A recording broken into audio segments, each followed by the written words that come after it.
इतिहास बीते हुए समय की कहानी है। ये उन लोगों, जगहों और घटनाओं के बारे में सीखने का एक तरीका है जो हमसे पहले थे। इतिहास हमें ये समझने में मदद करता है कि हमारी दुनिया कैसी बनी। ये हमें अलग अलग संस्कृतियों और समाजों के बारे में सिखाता है। इतिहास क्यों जरूरी है? अतीत के बारे में सीखना हमें वर्तमान को समझने में मदद करता है। पहले के लोगों के चुनाव और कामों को देखकर हम उनकी गलतियों और सफलताओं से सीख सकते हैं। इतिहास हमें एक बेहतर भविष्य बनाने के लिए भी प्रेरित कर सकता है। इतिहास को एक बड़ी कहानी की किताब की तरह समझो। ये रोमांचक कारनामों, अद्भुत लोगों और महत्वपूर्ण सबक से भरी है। एक अच्छी कहानी की तरह इतिहास हमें अपने और अपने आसपास की दुनिया के बारे में सिखा सकता है। इतिहास सिर्फ तारीखों और नामों को याद रखने के बारे में नहीं है। ये अतीत, वर्तमान और भविष्य के बीच संबंधों को समझने के बारे में है। हम अतीत के बारे में कैसे सीखते हैं? इतिहासकार स्रोतों का उपयोग करते हैं। स्रोत ऐसे सुराग होते हैं जो हमें ये समझने में मदद करते हैं कि बहुत पहले क्या हुआ था। कई अलग अलग तरह के स्रोत होते हैं। पुरातात्विक स्रोत अतीत की वस्तुएं होती हैं। ये औजार, मिट्टी के बर्तन, गहने या इमारतें भी हो सकती हैं। जमीन में गड़ा हुआ एक पुराना मिट्टी का बर्तन मिलने की कल्पना करो। ये बर्तन हमें इसे बनाने वाले लोगों और उनके जीवन के बारे में बता सकता है। लिखित स्रोतों में पत्र, डायरी, किताबें और सरकारी रिकॉर्ड शामिल हैं। इन स्रोतों में लिखे हुए शब्द होते हैं जो हमें अतीत के बारे में बताते हैं।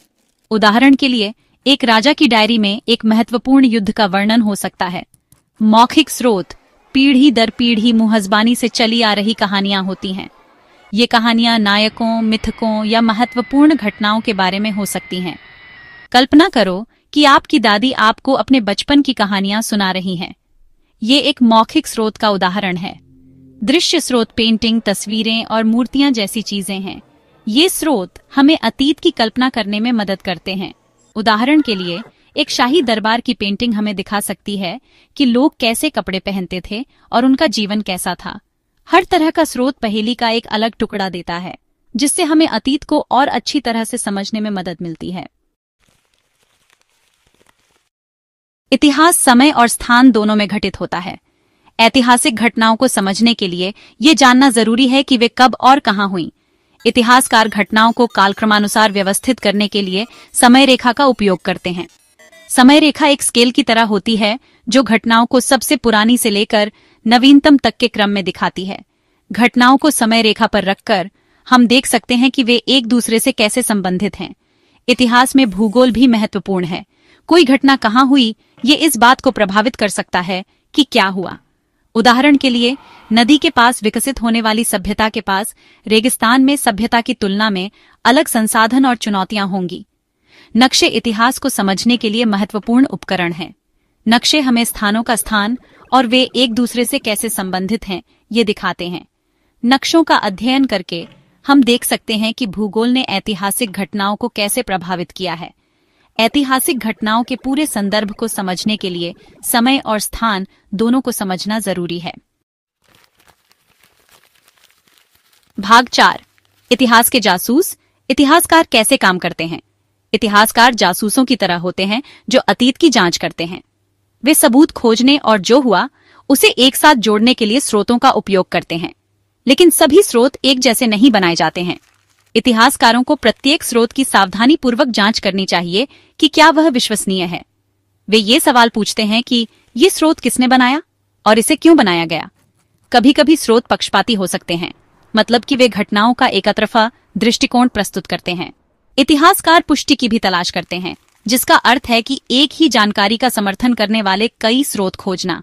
इतिहासकारों के पास जितने ज्यादा सबूत होंगे, वे अपने निष्कर्षों में उतने ही ज्यादा आश्वस्त हो सकते हैं। इतिहास तथ्यों को याद रखने के बारे में नहीं है। ये सवाल पूछने, सबूतों का मूल्यांकन करने और अतीत की व्याख्याओं के निर्माण के बारे में है। जासूसों की तरह इतिहासकार अतीत के रहस्यों को उजागर करने के लिए अपने विश्लेषण और आलोचनात्मक सोच के कौशल का उपयोग करते हैं।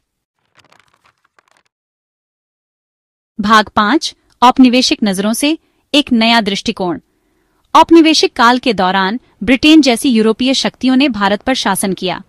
अंग्रेजों ने भारतीय इतिहास के अपने लेख लिखे।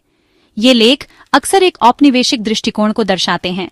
औपनिवेशिक दृष्टिकोण अक्सर भारतीयों के योगदान को कम करते हुए यूरोपीय उपलब्धियों पर जोर देते थे। वे कभी कभी भारतीयों को पिछड़ा या असभ्य बताते थे।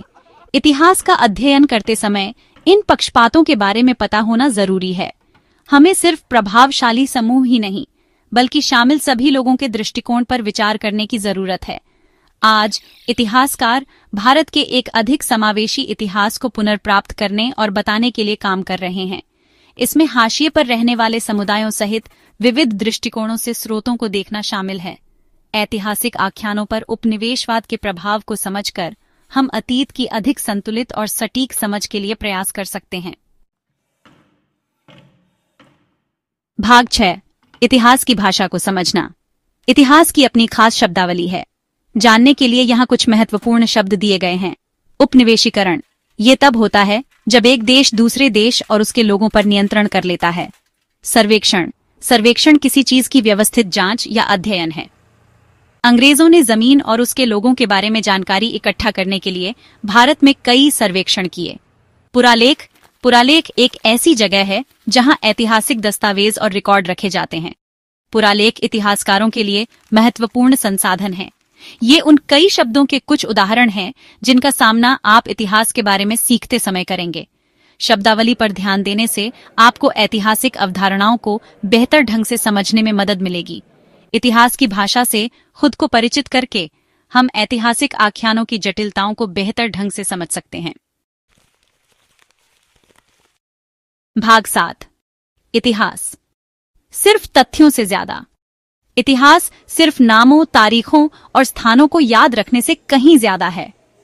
ये उन लोगों की कहानियों को समझने के बारे में है जो अतीत में रहते थे। इतिहास राजाओं और रानियों के बारे में है, लेकिन ये किसानों, व्यापारियों और शिल्पकारों के बारे में भी है। ये आम लोगों के संघर्षों और विजय के बारे में है। अतीत के बारे में सीखकर हम अपने और अपने आसपास की दुनिया के बारे में गहरी समझ हासिल कर सकते हैं। इतिहास हमें सभी के लिए एक बेहतर भविष्य बनाने के लिए प्रेरित कर सकता है। इसलिए अगली बार जब आप कोई इतिहास की किताब खोलें तो याद रखें कि आप केवल अतीत के बारे में नहीं पढ़ रहे हैं, आप खोज की यात्रा पर निकल रहे हैं। इतिहास अनगिनत जीवन के धागों से बुना हुआ एक ताना बाना है, जिनमें से प्रत्येक मानवता के समृद्ध और जटिल आख्यान में योगदान देता है।